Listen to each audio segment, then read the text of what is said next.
Baik, teman-teman sekalian, bismillahirrahmanirrahim. Assalamualaikum warahmatullahi wabarakatuh. Welcome back to Kinetics of Homogeneous Reaction, kinetika reaksi homogen, lecture yang ke-9, yaitu tentang kinetika reaksi reversible ya. Apa yang sudah kita bahas sejauh ini, reaksinya bersifat satu arah ya. Jadi ada reaksi yang sifatnya dua arah, artinya ketika reaksi berlangsung, reaktan membentuk produk sampai pada kondisi tertentu produk itu akan terurai kembali menjadi reaktan. Itu reaksi bolak-balik. Ada reaksi ke kanan pembentukan produk dan reaksi ke kiri penguraian produk gitu. Beberapa hal penting yang akan kita bahas pada video kali ini adalah apa saja karakteristik dari reaksi ini, kemudian parameter penting untuk reaksi reversible yaitu konstanta kesetimbangan, kemudian konversi, komposisi saat setimbang, kemudian bagaimana kesetimbangan itu bergeser ya menurut Van Hoff ya. Kemudian sebelum nanti kita melihat case-case dan latihan, akan kita bahas juga bagaimana kita menyatakan laju reaksi fase gas terutama ya sebagai fungsi dari tekanan parsial. Tentu saja masih terkait dengan reaksi reversible tadi ya. Baik, langsung saja kita lihat yang poin pertama yaitu reaksi reversible. Misalnya kita punya reaksi A plus B menjadi C plus D. Reaksi bolak-balik itu punya simbol seperti ini, ada reaksi ke kanannya ya. Ada juga reaksi panah ke kirinya ya. Dalam dua arah yaitu pembentukan produk dan penguraian produk ya. Kesetimbangan terjadi atau tercapai kondisi yang setimbang itu ketika laju reaksi ke kanan pembentukan produk itu sama dengan laju reaksi ke kirinya. Itu tercapai kan namanya kondisi yang setimbang. Jadi ketika reaktan terurai,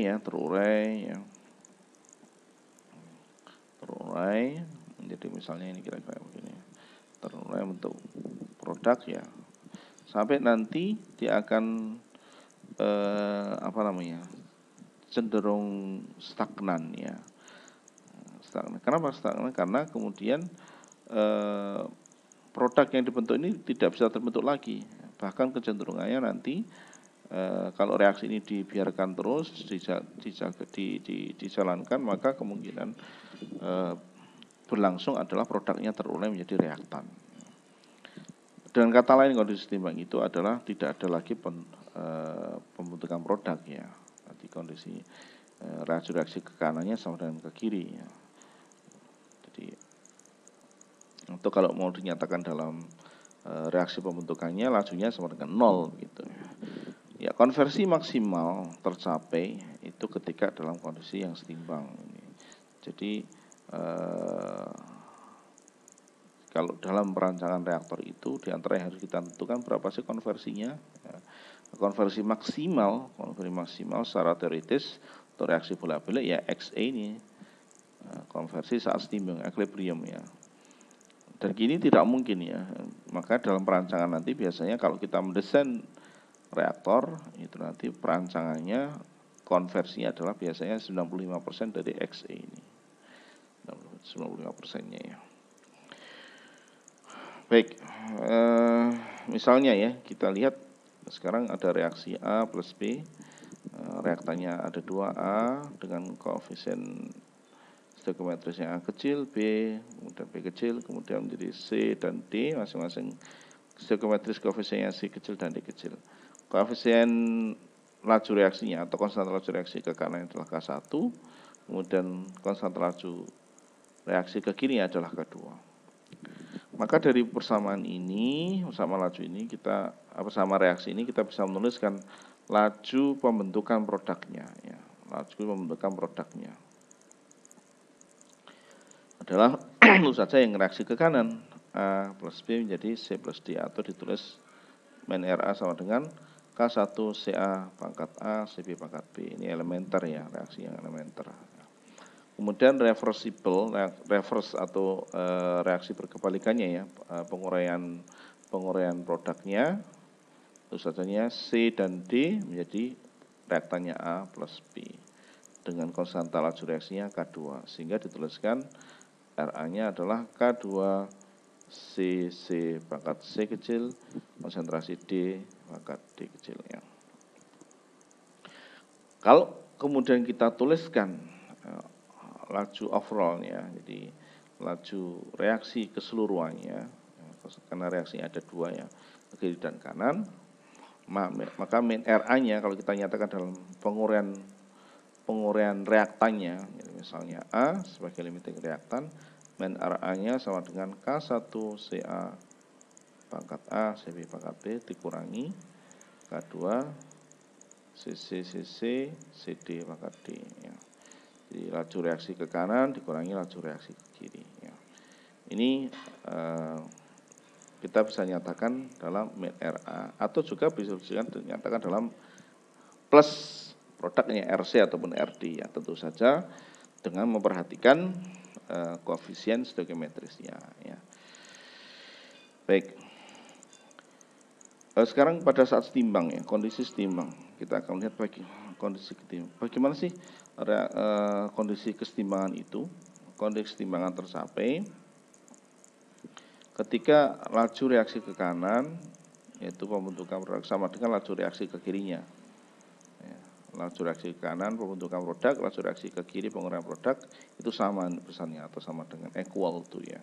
Atau dengan kata lain, min RA-nya sama dengan 0, sudah tidak ada penguraian lagi, sudah berhenti ya. Tidak ada penguraian reaktan, tidak ada pembentukan produk. Atau kemudian secara matematis bisa dituliskan min RA sama dengan K1CA CB pangkat AB, K2C CD pangkat CD. Ini sama dengan 0 ya. Atau sama dengan ini ya. Ditulis kembali, ini reaksi ke kanan sama dengan reaksi ke kirinya begitu ya. Kemudian kalau kita tata ulang, jadi persamaan ini ya, antara K1 per K2, ini K1 konstanta laju reaksi ke kanan dibagi konstanta laju reaksi ke kiri, ini yang disebut dengan konstanta kesetimbangan. Biasa dituliskan, kadang-kadang dituliskan K saja ya, kadang-kadang dituliskan dituliskan K saja,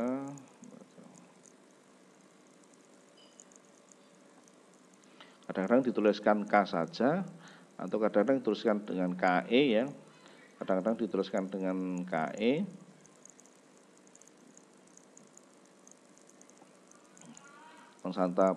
konstanta equilibrium, kadang-kadang dituliskan dengan KC karena di sini dinyatakan dalam konsentrasi sehingga ditulis KC ya. Nanti kita akan mengenal juga dinyatakan nanti kita akan mengenal juga dengan KP ya, istilahnya ada KP nanti. Kalau kita menyatakan persamaannya ini dalam tracer ya, nanti ada KP.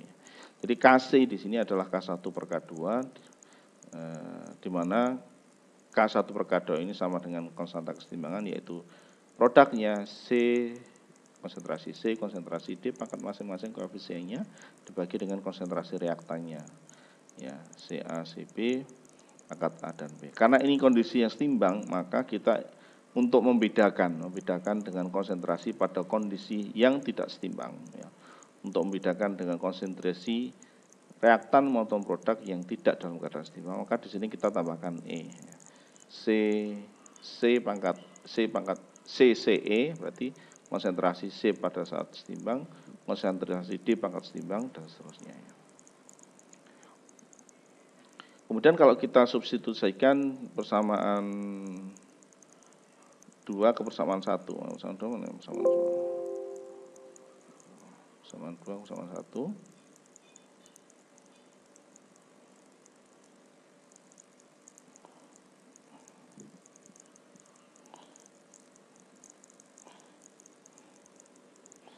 Ya.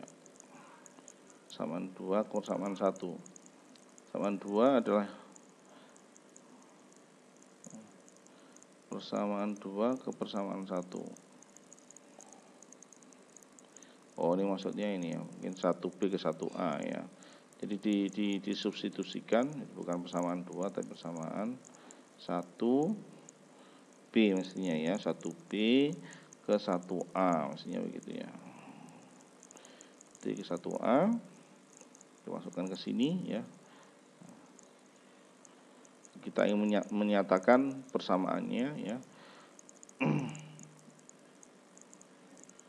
Ya, persamaan ini disubstitusikan persamaan 1A ke sini ya. Ini persamaan 1A, K1, CA pangkat A, CB pangkat B, dan minus K 2CC pangkat C, CD pangkat D. Nah, dikeluarkan K1-nya sehingga menjadi bentuk seperti ini, K2 per K1. Ingat tadi K1 per K2 adalah KC, maka K2 per K1 menjadi seper KC. Ini adalah persamaan 1C.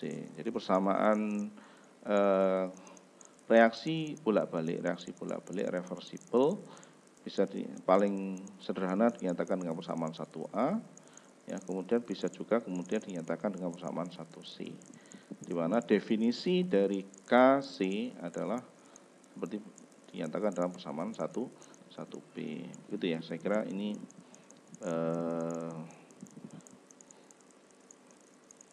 masih sederhana ya. Kita lihat contoh sederhana ya, contoh berikutnya.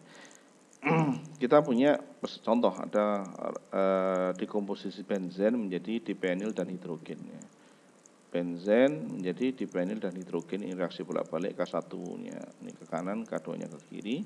Benzen kita simbol dengan B, dipenil dengan D dan H2. Maka laju reaksinya min RB sama dengan benzen, berkurangnya benzen adalah ya ke kanan K1 CB kuadrat, benzennya pangkat 2, ada 2 di sini, dikurangi ke kiri adalah K2 CD dan CH2, begitu ya. Saat setimbang berarti KC-nya atau boleh KE adalah K1 per K2. K1 per K2 tentu saja sama dengan produknya konsentrasi D saat setimbang konsentrasi H2 setimbang dibagi konsentrasi benzen saat setimbang ya.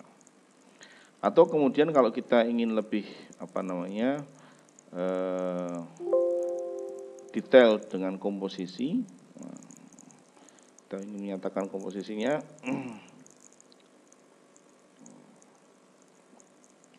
Bagaimana definisi konsentrasi dari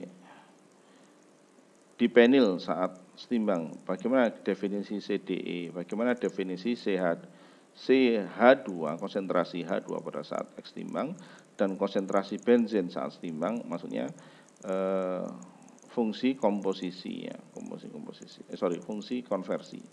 Maka kita perlu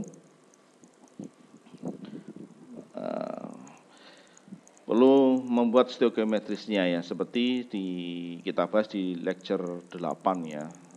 Kalau masih kita bisa membuat tabel stoichiometrisnya jika diperlukan ya. Kalau masih sulit mengikuti, gunakan tabel stoichiometri ya. Kalau di sini reaktannya adalah benzen, maka di akhir reaksi definisi benzen tentu saja ya, ini mula-mulanya CB0, maka setelah reaksi ya CB0 1 min X ya. Karena saat setimbang jadikan 1 min XE. Pangkat 2 karena ini adalah koefisiennya 2. Jadi CBE ini adalah CB0 1 min XE. Sementara CDE sama CH2 equilibrium atau dipenil saat setimbang CDE ini kalau ikut dari tabel stoichiometri nilainya sama, itu maksudnya sama bagaimana? CD dan CH2 ini yang terbentuk adalah setengah dari yang bereaksinya B ya. Kita buat warna yang berbeda gitu saja ya. Warnanya biru misalnya. Jadi D yang terbentuk, H2 yang terbentuk ini adalah sebesar setengah kali yang B yang bereaksi, yaitu CB0 kali XE ya. Ini. Kenapa ada setengahnya? Ini koefisiennya 2, koefisiennya 1 ya, sehingga terbentuklah ini ya. Atau kemudian kita gabungkan 2 ini menjadi kuadrat ya, setengah CB0 XE kuadrat, ini juga kuadrat CB0 1 min XE ya. Jadi persamaan 2C ini adalah persamaan yang menghubungkan antara konstanta kesetimbangan dengan komposisi serta konversi untuk masing-masing reaktan maupun produk saat setimbang ya. Saya ulangi sekali lagi, persamaan 2C ini adalah persamaan yang menghubungkan antara konstanta kesetimbangan dengan komposisi saat setimbang serta konversi saat setimbang ya. Jadi teman-teman, kita akan lanjutkan di part berikutnya lebih jauh bagaimana konstanta kesetimbangan itu ditentukan, bagaimana juga kaitannya lebih detail tentang komposisi dan juga konversi saat setimbang ya, di part berikutnya.